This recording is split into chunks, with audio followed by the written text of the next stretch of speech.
দেড় মাস বয়স পার হওয়ার পরেও বাচ্চা যদি মায়ের দিকে তাকিয়ে না হাসে, বিশেষ করে 1.5 থেকে 3 মাস বয়সের সময়ও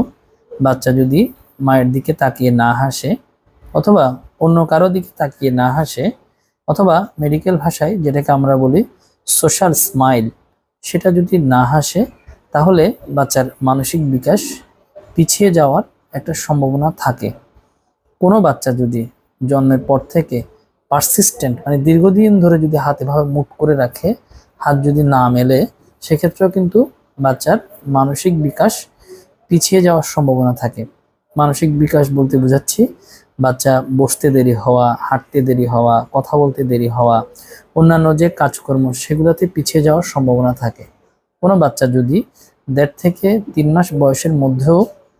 না হাসে মায়ের দিকে তাকিয়ে, তাহলে আপনি অবশ্যই চিকিৎসকের পরামর্শ গ্রহণ করবেন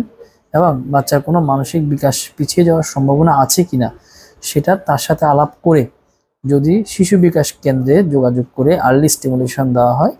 তখন এইখান থেকে কিন্তু বাচ্চাকে সুস্থ করে তোলা সম্ভব। আর যদি কোনো বাচ্চার মানসিক বিকাশ সম্ভাব্য কী কারণে পিছিয়ে যাচ্ছে, সেই কারণটা নির্ধারণ করে যদি চিকিৎসা করা যায়, তবে কিন্তু এখান থেকে উত্তরণ করা সম্ভব।